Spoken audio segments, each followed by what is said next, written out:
Welcome to Rome. The Eternal City has always been able to draw a crowd. Here at St. Peter's, native Romans and tourists alike gather to take in the sights and the sounds of the city.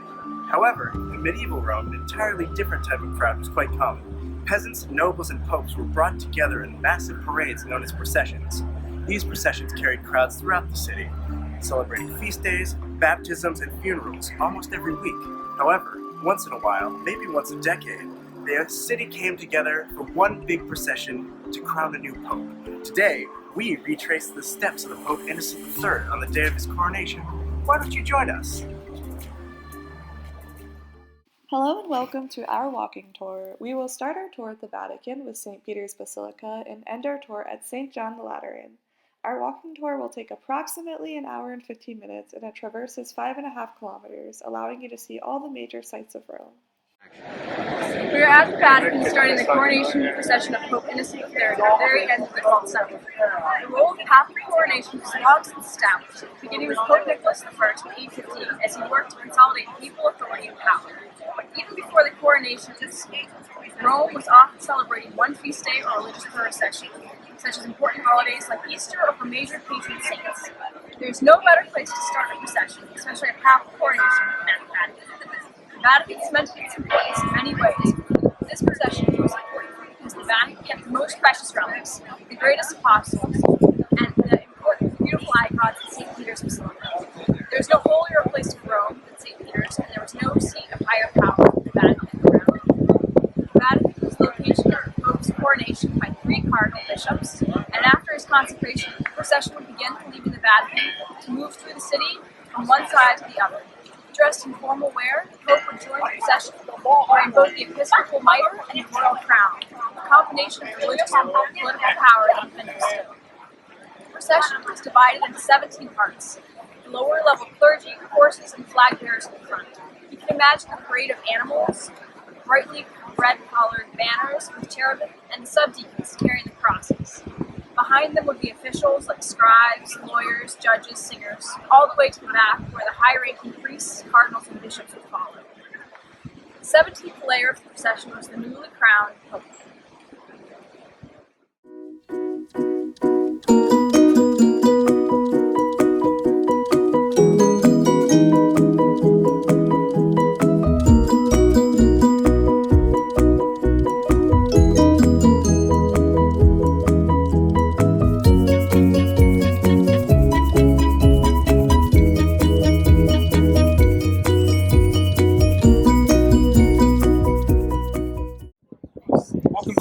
Stop of our procession. The Castel di San Angelo was an important political landmark in medieval Rome. Whoever controlled it controlled the city.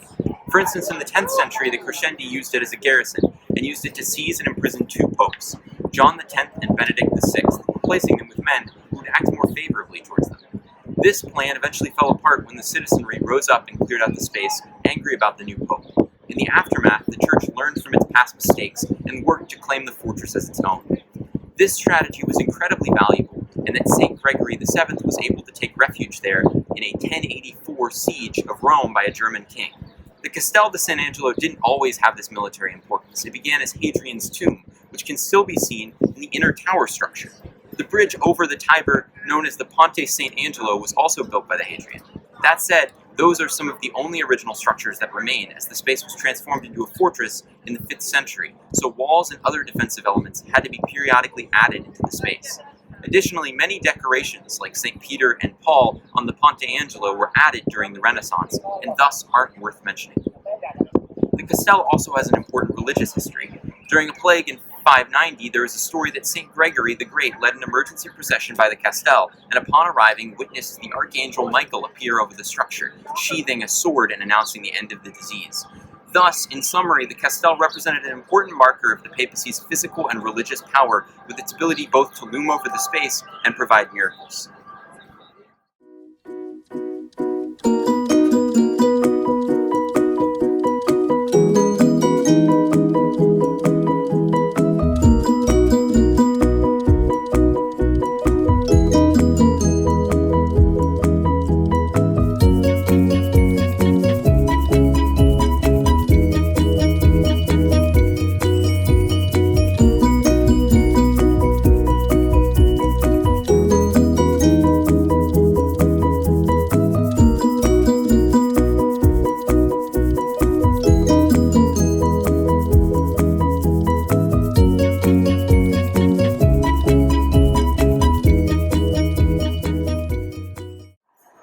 position of Jews in the 12th century Rome was complex, and nowhere is this more apparent than in their position in processions. Their role was to present the Pope with a set of laws for his ratification at what used to be the Orsini family fortress and is now the Palazzo Pio Righetti in Campo di Fiori.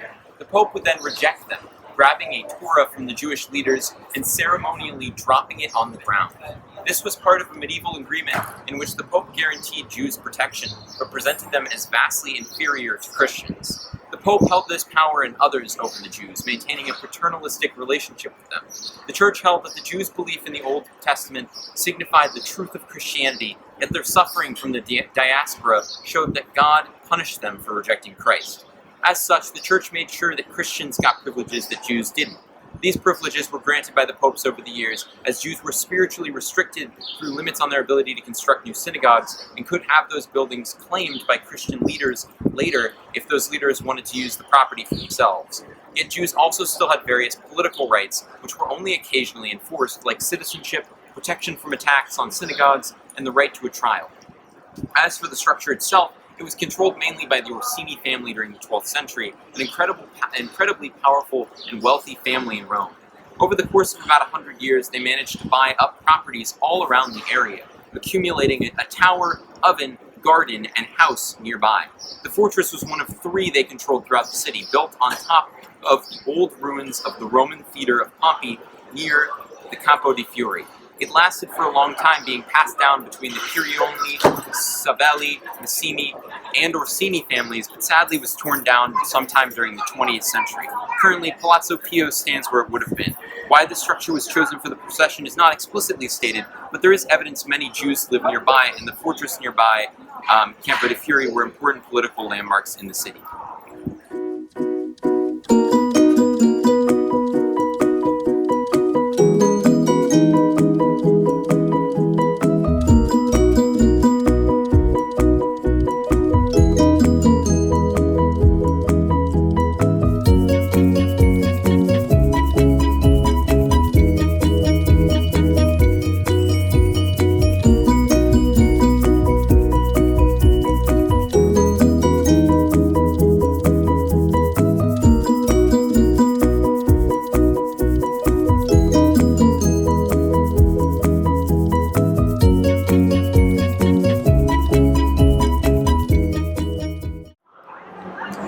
Campidoglio on the Capitoline has had a rich history as a processional stop. It was located halfway between the Vatican and the Lateran Palace, which were usually the start and stop points of processions. It was also a hub for major roads, as it held one of the major markets of Rome. As an open public space with easy access, it was the ideal stop for the popes to address the masses. Pope Sixtus IV relocated the market to Piazza Navona in order to make room for a museum of sculpture, highlighting the glory of Rome, making it an important stop along the processional way for figures like Charles V. Unfortunately, we aren't completely sure that Innocent III stopped here, but it seems likely since it was a wide open space right next to another important processional stop, the Forum.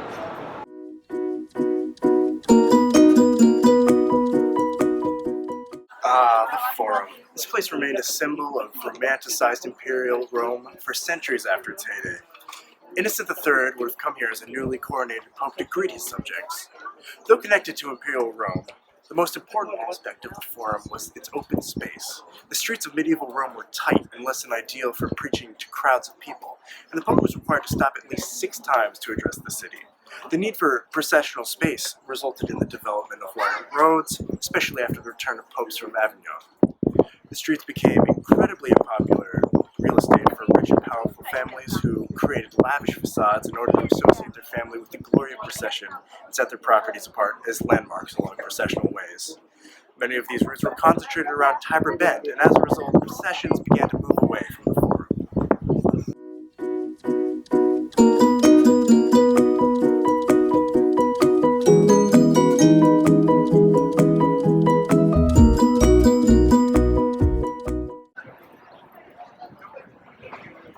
The road most of the procession would follow along was known as the Via Papalis, or the Road of the Pope. The Via Papalis was the main road that connected the Vatican, the papal residence and home of St. Peter's, to the Lateran, the official cathedral of Rome. This road was one of the most desired streets to live on in Rome, or to have a business in, due to its prestige as a papal road and its accessibility to Rome's most central and important secular and religious hubs, such as the Vatican and the Capitoline Hill. It was home to the two wealthiest communities in Rome, the old Roman nobility and members of the papal bureaucracy, and curia who had arrived following the Pope's return from Avignon in 1377. The Pope's return from Avignon doubled the population of Rome as he brought over the papal bureaucracy, and business followed suit. This led to the transformation of the Via Papalis as new palaces were constructed to house the inflow of residents, as well as conflict between the old Roman elite and new papal bureaucrats. Oftentimes the Pope enacted policies that favored new curia and penalized old Roman elites, such as granting these new members construction permits and privileges over members of the old elite. As such, when the Pope processed down the Via Papalis, he was often facing his most vocal critics, the old Roman elite. To increase papal control, the Pope demolished porticos along the Via Papalis, as they were some of the most important public spaces in the city where people went to conduct business and legal matters. As the Pope walked along the Via Papalis, a member of his cavalcade would toss coins into the crowd. By completing the papal procession along this route, traversing the territory of the Roman elite and the most important religious and secular sites, the Pope claimed to unify and dominate the city, often provoking stoning and rioting in the process.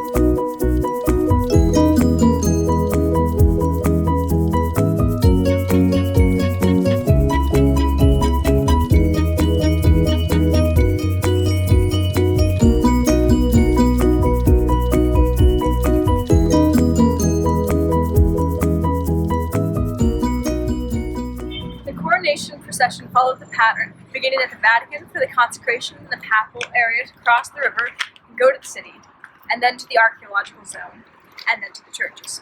Among others, Pope Innocent's coronation procession route stopped at San Clemente, which was the destination of many processions. Inside the church, underneath the present 12th century basilica, in the older underground church, you can see some of the old processions recorded in the church artwork by the 11th century painter. The fresco, done by an unknown artist, is the procession of San Clemente's translation to the Basilica of San Clemente in the 9th century. San Cyril leads the procession of people. Behind him is a crowd, incense hung in thuribles, and the body of San Clemente is carried on a gilt bed and covered in rich fabrics. Behind them are people carrying crosses and red banners, similar to what would have been seen later during the papal coronation of Innocent III. At 5 stations along the church route, the new pope would scatter coins into the crowd, and they would continue on to the final stop of the procession, the Lateran.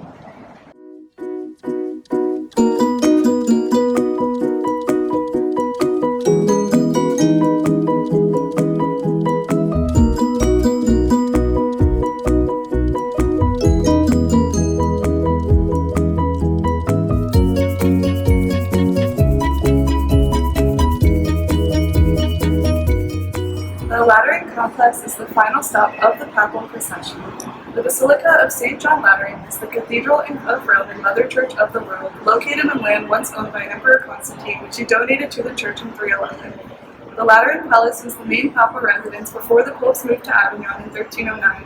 Upon return in 1377, the popes decided to move into the residence at the Vatican, since it was in better condition and newly renovated. Once arrived at the Lateran, the Pope would perform his ritual possession of the church, known as the Possessio. The Pope would cast coins at the marble seat, the Satis Decorarium, at the Lateran's entrance. He would be led up to the seat where he would sit down, and the cardinals would then raise him up to fulfill the saying, "He raised the poor from the dust, and lifts the needy from the dunghill, to give them a place with princes, and to assign them a seat of honor." The Pope would then remove denarii from his garb and throw them into the crowd, by reciting Acts 3:6. I have neither gold nor silver, but what I have I give to you.